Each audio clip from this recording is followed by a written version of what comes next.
Je vais laisser la parole à Nicolas Bricasse, socio-économiste, chercheur au CIRAD à Montpellier et titulaire de la chaire UNESCO Alimentation du Monde. Nicolas Bricasse, bonjour. Bonjour. Je vous remercie vivement d'être avec nous aujourd'hui. Vous arrivez tout droit de Montpellier. Pour cette première conférence de la journée, vous allez nous expliquer comment il est encore possible de transformer notre système alimentaire pour le rendre plus durable. Vaste tâche. En partant d'un constat, je crois qu'il est partagé par la plupart d'entre nous, notre alimentation est de moins en moins équilibrée, elle entraîne des maladies et elle pollue notre planète dans des proportions insoutenables. Nous devons agir vite pour préserver ce qui peut l'être encore. Or, il existe encore des freins importants qui empêchent ces transformations vitales. Alors, comment faire ? Merci. Bon. Merci pour cette invitation de me proposer d'intervenir dans ce forum.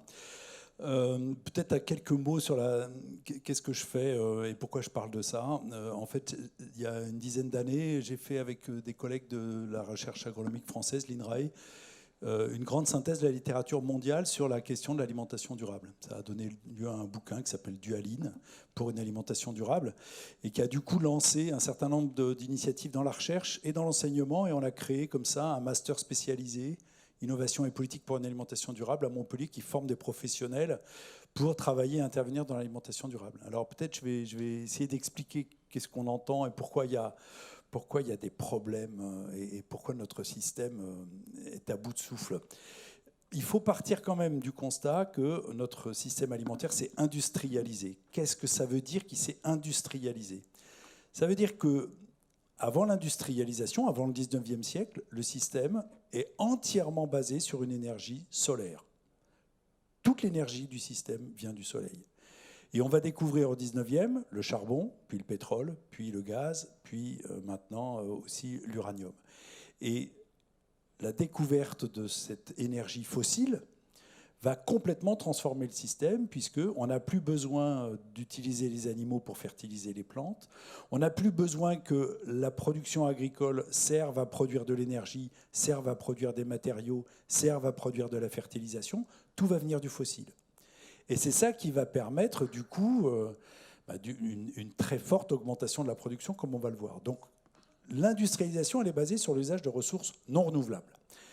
L'énergie et les fertilisants. On va chercher le phosphore dans les mines de phosphate, au Maroc en particulier. C'est ça qui va permettre la mécanisation. C'est ça qui va permettre l'irrigation. C'est ça qui va permettre tout ce qui est motorisation. Il faut que je retrouve ma diapo pour avoir mon fil, merci. C'est ça qui va permettre une production de masse et qui va permettre un abaissement considérable du coût de l'alimentation, et qui va permettre aussi à des régions de se spécialiser. Alors au début des spécialisations dans le pays, puis à la fin des spécialisations mondiales. On va chercher notre huile là où on la produit le moins cher, c'est-à-dire en Asie du Sud-Est avec l'huile de palme. Et c'est l'avènement de la chimie qui est capable de capter l'azote de l'air pour le transformer en engrais, qui est capable de faire des produits phytosanitaires pour empêcher les maladies, parce que plus vous spécialisez, plus vous avez de maladies. Donc on a un système, effectivement, qui a permis une extraordinaire augmentation de la production alimentaire. Au XVIIIe siècle, Malthus, un économiste, disait si on regarde l'évolution de la population, elle est linéaire. Si on regarde l'évolution, de la production, elle est linéaire. De la population, elle est exponentielle. On ne va pas s'en sortir. C'était avant la révolution industrielle. Et la révolution industrielle, elle a démenti Malthus, c'est-à-dire que la production alimentaire, elle est allée plus vite que la population. Et depuis les années 80 à l'échelle mondiale, on est en surproduction alimentaire. Et cette surproduction alimentaire, elle augmente d'année en année. On n'a aucun ralentissement. Et c'est ça qui a permis du coup, que des agriculteurs nourrissent des gens qui ne font pas d'agriculture, des gens comme vous et moi. C'est ça qui a permis l'industrialisation, le développement du tertiaire. C'est ce système qui a permis qu'on soit aujourd'hui autour de cette table. Et c'est important d'avoir ça en tête. C'est-à-dire que c'est ça qui a permis le développement, tout simplement, et l'urbanisation. Sans le système alimentaire industriel, il n'y aurait pas eu d'urbanisation et il n'y aurait pas ce qu'on est aujourd'hui. Sauf que le problème, ça a rendu de fantastiques services et ça a mis tout le monde dans cette dynamique-là. Le problème, c'est qu'aujourd'hui, on en paye un coût qui n'a pas été pris en compte au départ. Et ce sont tous ces coûts qu'on voit là, sur lesquels je vais passer assez vite. On va commencer. Bon, on va dire, il y a d'abord les grands coûts environnementaux, on verra les coûts santé, nutrition, les coûts socio-économiques et les problèmes en termes de gouvernance. Et dans l'environnement, deux grandes catégories. L'épuisement et la surexploitation des ressources. Et l'autre, c'est ce que j'appelle la saturation des milieux. Ce sont les pollutions et les émissions de gaz à effet de serre.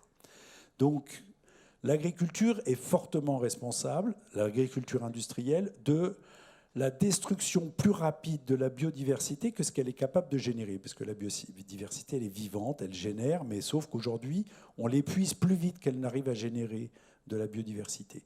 C'est l'usage massif d'énergie fossile, et en particulier de pétrole, de gaz et désormais d'uranium. C'est l'épuisement des ressources minières de phosphore. On a utilisé énormément les mines de phosphate, on en a mis beaucoup sur les sols, et on en a tellement mis que c'est parti à la mer. Et on ne le récupérera jamais.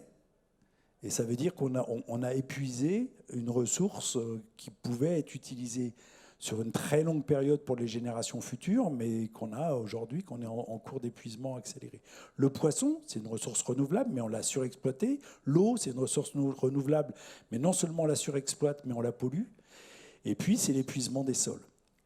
Alors, du côté de la saturation des milieux, c'est le changement climatique, hein. Un tiers des émissions de gaz à effet de serre sont le fait du système alimentaire, c'est-à-dire de la production, transformation, commercialisation, consommation, gestion de déchets. Un tiers, c'est des émissions de gaz à effet de serre. Ce qu'on appelle l'eutrophisation, la pollution des mers avec les engrais qui font les algues en Bretagne dont vous avez entendu parler, qui tuent en fait le littoral, qui tuent toute vie sous le littoral. Les résidus chimiques partout. On consomme par semaine l'équivalent d'une carte de crédit en microplastique, avec des effets sur notre microbiote qui, on le sait, sont problématiques. Et puis, c'est cette pollution plus générale aux résidus de pesticides et à tous les résidus de la chimie. Alors, qu'est-ce que ça se traduit comment en termes de santé et de nutrition? On le sait, on a abaissé le coût de l'alimentation, le coût de la calorie. Donc, du coup, surconsommation de calories, de gras, de sel, de sucre. Surpoids, obésité, maladies cardiovasculaires, cancers colorectaux, ce sont les nouvelles pathologies nutritionnelles très problématiques, alors que dans un certain nombre de cas, on continue d'avoir des carences. Donc on a une double charge à l'échelle mondiale, c'est très, très clair. Et puis, une nouvelle bombe à retardement qui arrive, on commence à s'en rendre compte, qui ne fait pas véritablement partie de la nutrition, c'est l'intoxication chimique. On absorbe, je vous l'ai dit, du plastique, on absorbe des résidus de pesticides, malgré nous, et on sait que derrière, c'est de nouvelles pathologies. Donc des problèmes de santé et de nutrition qui commencent à être calculés et pour lesquels on s'aperçoit que si on considère le coût de l'alimentation et qu'on intègre le coût de dégradation de l'environnement et le coût sanitaire, en fait, le coût de notre alimentation, il est monstrueux. Sauf qu'il n'est pas intégré dans le prix du consommateur. Un certain nombre de problèmes socio-économiques. Le maintien de la pauvreté, on a un accroissement considérable des inégalités. Vous avez déjà sans doute entendu parler de ce chiffre. 10% des ménages les plus riches de la planète émettent la moitié des gaz à effet de serre des ménages de la planète. Donc ça veut dire que le problème, il n'est pas uniquement la pauvreté, il est aussi la richesse. C'est le système alimentaire, un système dans lequel il y a énormément de précarité dans le travail, que ce soit la main-d'œuvre agricole, que ce soit dans les abattoirs, que ce soit dans les supermarchés, dans le transport, dans la restauration, dans la livraison aujourd'hui. Le secteur agroalimentaire, c'est un secteur dans lequel il y a énormément de précarité du travail pour abaisser toujours plus bas le coût de notre alimentation. C'est beaucoup d'inéquité dans la répartition de la valeur. Les producteurs agricoles qui nous nourrissent sont les moins bien payés de tout le système alimentaire. L'accumulation des richesses se faisant plutôt vers l'aval, vers les dernières étapes du cycle jusqu'au consommateur. Et puis en termes de gouvernance, un certain nombre de trois grands types de problèmes, on le sait, c'est qu'aujourd'hui, le système alimentaire il est piloté par une poignée de gens, une poignée d'acteurs qui se sont concentrés grâce à cette industrialisation, qui ont fait leur richesse et leur puissance à partir de ce système, mais c'est dans le secteur des semences, c'est dans le secteur de l'industrie agroalimentaire, c'est dans le secteur de la distribution, et qui aujourd'hui pilotent le système, et verrouillent son changement. Alors, ont compris qu'il fallait changer, sont en train d'essayer de changer, mais souhaitent pouvoir le faire on va dire, de façon relativement lente. Et l'enjeu aujourd'hui, c'est une course de vitesse entre ceux qui disent qu'il y a une urgence et ceux qui disent mais le système, s'il s'appelle système, ça veut dire que c'est tout un ensemble de choses qui sont coincées et qui sont interreliées et qui rendent difficile ce changement. Donc c'est cet oligopole qui a le pouvoir aujourd'hui, qui bloque. On l'a vu sur les pesticides, on le voit sur le plastique, on le voit sur tous les sujets agricoles et alimentaires. C'est l'impunité de ce système, c'est-à-dire qu'il a pollué, il a dégradé la santé, et de la planète et des humains, mais en fait il continue de faire ce qu'il a toujours fait. Et puis c'est enfin le fait qu'il ne rende pas de compte. Il fait ce qu'il fait, mais il ne rend aucun compte à personne. Donc on a aujourd'hui un vrai souci de non-durabilité du système. Ça veut dire qu'il n'est pas généralisable à l'échelle planétaire. Et on ne peut pas le poursuivre même s'il ne devait être que européen ou dans les pays industriels aujourd'hui. Il n'est même pas durable pour nous-mêmes. Et donc on a aujourd'hui le constat qu'on a un système qui a été fantastique pour nous nourrir, mais qui en fait ne peut pas continuer. Et qu'est-ce qu'on fait ? Eh bien, qu'est-ce qu'on fait ? En fait, pour le moment, politiquement, on ne fait pas grand-chose, mais sauf qu'on voit des milliers partout d'initiatives citoyennes, entrepreneuriales. Tout n'est pas foutu quand même. En fait, il y a plein de gens, des entrepreneurs, des particuliers, des associations, des initiatives, ce qu'on appelle des innovations sociales, qui sont en train d'inventer de partout d'autres façons de produire, d'autres façons d'échanger, d'autres façons de consommer, d'autres façons de gérer ou de réduire ou de recycler les déchets. Et ça se voit de partout, c'est souvent très local, c'est souvent à petite échelle, et on les voit, et on commence à les recenser, on en voit se multiplier maintenant absolument partout. Alors j'en ai mis quelques exemples sur cette diapo. Ça va de systèmes, de nouvelles formes d'agriculture, de nouvelles formes d'échange, etc. Et je pense que j'en ai oublié plein d'autres et on pourrait revenir si on avait le temps dessus, mais c'est pas l'objet. La question c'est, est-ce que de ça, qu'est-ce qu'on peut trouver de commun à tout ça ? Ce qu'on trouve de commun à tout ça, c'est une proposition qui a déjà un certain nombre d'années, qui s'appelle l'agroécologie, qui n'est pas du tout une nouvelle façon de produire de l'alimentation, de faire de l'agriculture, malgré son mot agroécologie. C'est vraiment l'idée d'un système alimentaire durable. Ça concerne à la fois les préoccupations environnementales, c'est-à-dire produire sans épuiser les ressources et sans polluer, produire de façon plus équitable en respectant la diversité des cultures, en modifiant les rapports de force aussi, c'est une dimension politique, et en rééquilibrant les rapports de force, en particulier pour permettre aux citoyens de reprendre du pouvoir. Et c'est aussi créer de l'activité économique, mais de l'activité économique beaucoup plus décentralisée, beaucoup plus créatrice d'emplois et beaucoup moins concentrée en termes de pouvoir. La grande leçon de l'agroécologie, c'est qu'il faudrait parler d'agroécologie au pluriel. On a une solution aujourd'hui dans le système industriel, c'est la solution de la spécialisation avec de la chimie. Et donc, c'est une solution unique, c'est un paquet technique unique qui est en cours de diffusion à l'échelle mondiale. La proposition de l'agroécologie, c'est de dire qu'il n'y a pas une solution alternative, il y a des milliers de solutions alternatives dépendant de chaque contexte, s'appuyant sur les savoir-faire de ceux qui vivent sur ces milieux-là et qui ont inventé des façons différentes de produire, d'échanger, etc. Et donc, ça veut dire aussi une façon complètement différente de penser l'accompagnement de ce système. Ce n'est pas une proposition technique, c'est des milliers de propositions techniques, économiques et politiques qui dépendent de chaque contexte, qui dépendent de chaque situation. Alors, comment ça change d'échelle, toutes ces petites initiatives, ces innovations sociales qu'on a vues ? Il y a ce qu'on appelle l'essaimage ou la multiplication, c'est-à-dire que ça se multiplie et on peut se dire qu'un jour, ça va prendre la place des autres systèmes. Personnellement, j'y crois pas beaucoup. C'est vrai que c'est en train de se multiplier, mais en même temps, le système dominant, il observe ces initiatives et il les récupère aussi, il les réintègre dans le système dominant. Alors la deuxième, c'est le changement d'échelle par institutionnalisation, par montée en politique. Un exemple typique, c'est l'agriculture biologique. Au début, c'est des farfelus qui disent qu'ils vont produire sans pesticides et sans engrais chimiques. Tout le monde rigole. Et puis finalement, ils ont fait la preuve de possible. Ils ont expérimenté des alternatives. Et finalement, on les prend au sérieux et on en fait une politique. Et on en fait une politique qui est, on pourrait dire, pas assez incitative, qui n'accompagne pas suffisamment vite, mais n'empêche que c'est rentré dans une politique. Et aujourd'hui, il y a une politique d'accompagnement de cette forme d'agriculture. C'est marrant, c'est quand on va sur le terrain aujourd'hui, vous avez des agriculteurs qui, dans des zones où on fait de l'agriculture biologique, font de la permaculture et qui disent tout le monde rigole. On va voir dans 10 ans. Il y a aussi un changement d'échelle au niveau des collectivités, enfin en tout cas une prise de conscience au niveau des collectivités.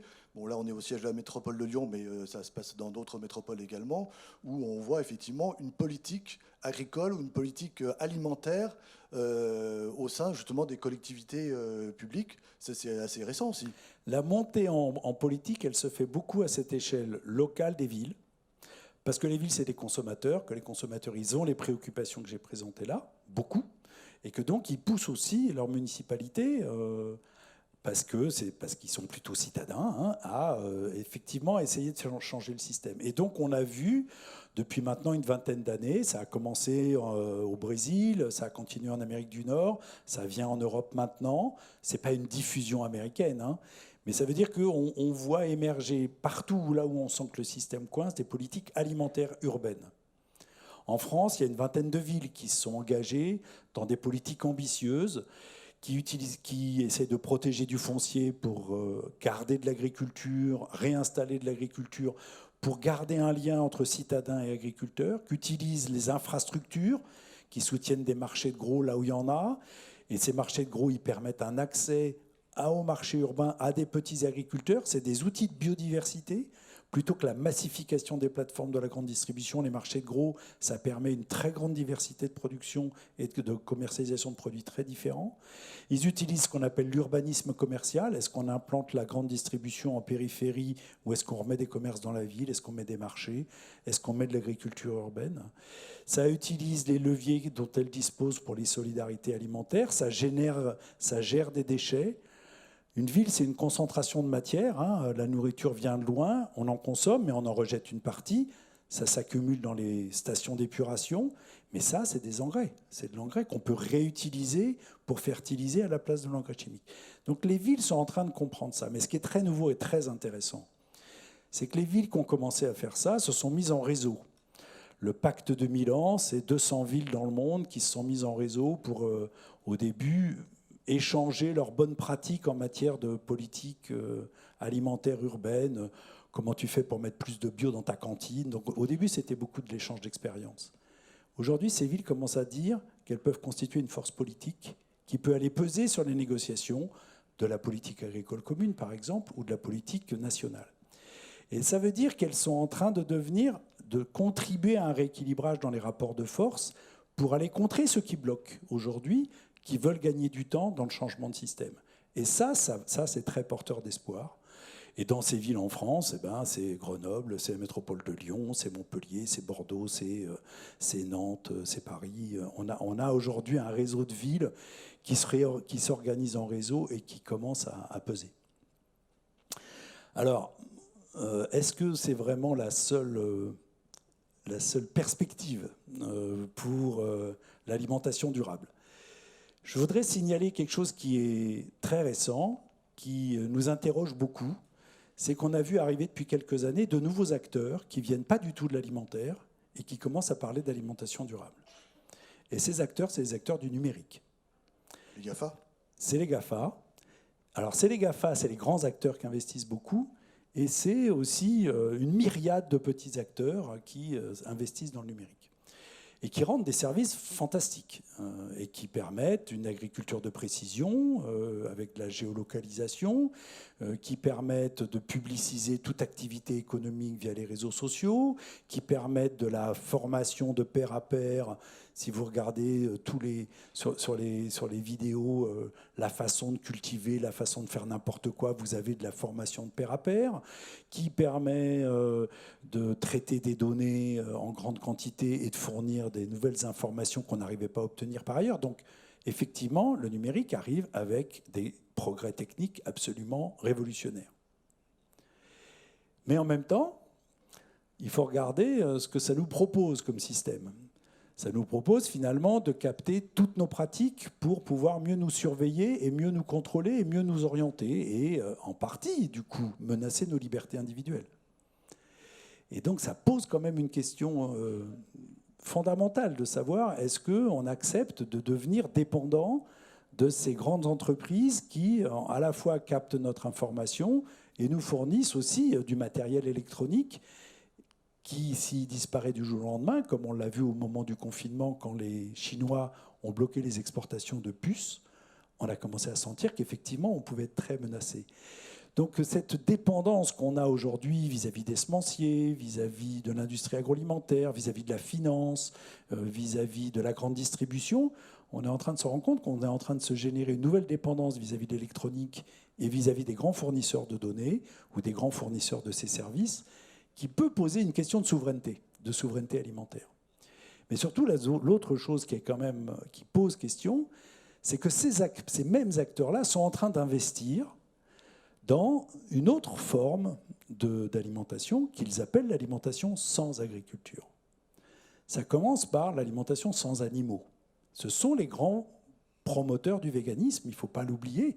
Ce sont eux qui financent les mouvements véganes à l'échelle internationale, ce sont eux qui financent L214 par exemple, et qui ont filé plusieurs millions à L214 pour faire les vidéos qu'on connaît, parce qu'ils considèrent que l'animal a été le grand problème, qu'aujourd'hui on déforeste l'Amazonie pour faire de l'élevage, que la consommation de produits animaux pose problème à la fois à l'environnement, mais aussi pose un problème éthique d'exploitation d'un autre humain, d'un autre vivant non humain. Et donc propose une alimentation sans animaux, mais même aujourd'hui sans agriculture. Et donc investissent massivement dans, par exemple, la production de protéines et de lipides à partir d'algues ou la protéine et de lipides à partir de bactéries fermentées, ce qui est tout un nouveau système industriel, en disant, vous inquiétez pas, on saura recomposer des aliments qui seront goûteux, ou en tout cas, on vous proposera ça pour la majorité de vos repas, et puis vous garderez quelques repas festifs, sympas, avec des produits frais. Mais donc, on a vraiment aujourd'hui des milliards de dollars d'investissement dans ce domaine au nom de l'alimentation durable. Ils étaient très présents à Sharm el-Sheikh sur le débat sur le climat. Ils sont présents sur les débats du G20. C'est-à-dire qu'en fait, ils sont de nouveaux acteurs qui sont en train d'arriver avec une proposition d'alimentation durable. Et je pense qu'il faut qu'on se prépare à savoir comment on régule ou comment on accède, parce que c'est une véritable révolution anthropologique. Se dire qu'on va se passer de notre relation avec les animaux, se dire qu'on va se passer de la relation avec l'agriculture, c'est aussi une façon de continuer dans l'idée que l'humain a une capacité supérieure à maîtriser le vivant non humain. Et c'est totalement contradictoire avec tous les appels aujourd'hui des anthropologues qui travaillent sur cette question de la relation entre humain et non humain. Philippe Descola, Bruno Latour, récemment décédé, qui nous disait l'enjeu, il n'est plus d'exploiter ou de protéger la nature, c'est qu'il faut qu'on se rende compte que d'abord la nature, elle est au cœur de nous, c'est le microbiote, c'est l'animal qui est dans notre ventre, et que la nature, il faut maintenant apprendre à négocier avec elle. Et ce n'est pas le chemin que nous proposent ceux de la fuite en avant pour aller toujours plus loin dans cette idée qu'on va exploiter. Donc je pense qu'aujourd'hui, le système alimentaire, il commence à être à la croisée des chemins avec deux grandes propositions. La première, c'est celle que je viens de mentionner, qui à la fois est utilisable, mais en même temps qui peut faire peur et qui a besoin sans doute d'être réfléchi et régulé. Et la deuxième, c'est de reconstruire un contrat social, un contrat sociétal, de savoir comment on veut être en bonne santé, comment on veut se faire plaisir, comment on veut construire notre identité individuelle, et ça se fait en particulier par l'alimentation, comment on veut se relier aux autres, faire ses courses, manger ensemble, cuisiner à manger pour d'autres, c'est une façon de se relier entre nous, de créer du lien. Et puis l'alimentation, c'est une façon de se relier à la biosphère, aux animaux, quelle relation on veut avec eux, et puis au paysage. Le paysage planétaire, il a été façonné par l'agriculture. Quel paysage on veut pour notre planète? Et donc, se dire que l'alimentation, c'est une façon de se relier à nous-mêmes, se relier aux autres et se relier à la biosphère, c'est finalement une façon de repenser le monde. Et on peut repenser le monde en repensant l'alimentation. C'est ça notre proposition quand on parle d'écologie de l'alimentation.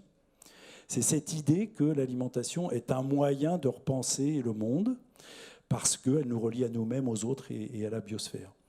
Et voilà, grosso modo, ce que je peux vous proposer d'aller lire. On a écrit un bouquin, il est en ligne gratuitement sur le site de Quae, une écologie de l'alimentation. Et vous pouvez, il a été écrit pour des non-spécialistes et dans un langage qu'on voulait universel.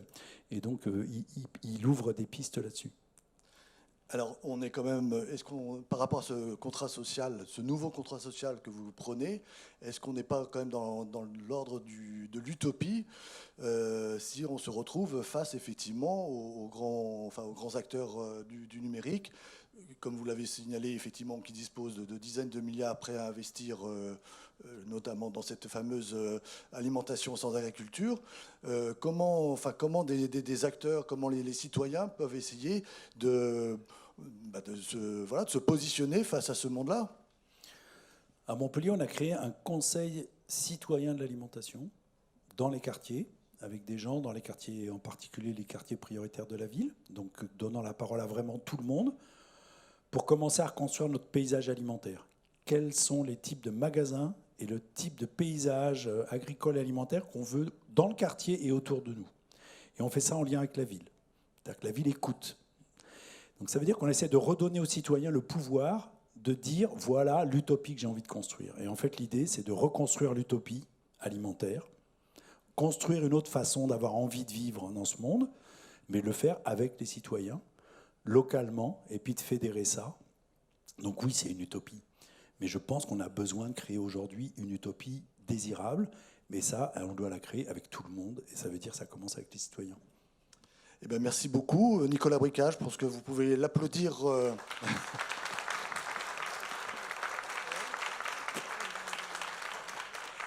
D'autant que justement, vous avez là ouvert plein de portes qui vont être évidemment traitées pendant d'autres conférences et les ateliers de la journée. Donc un grand merci. Vous serez présent de toute manière avec nous pendant la journée, donc n'hésitez pas à lui poser des questions dans les couloirs.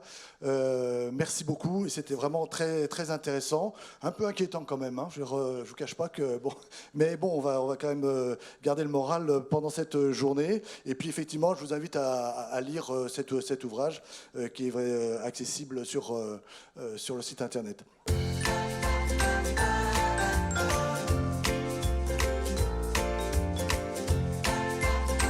Atelier, exposition, animation, show culinaire, rendez-vous le samedi 19 novembre à l'Hôtel de la Métropole à Lyon-Part-Dieu pour la 2e édition de l'événement Good. Infos et inscriptions sur good-l'événement.fr. Good veut dire bien.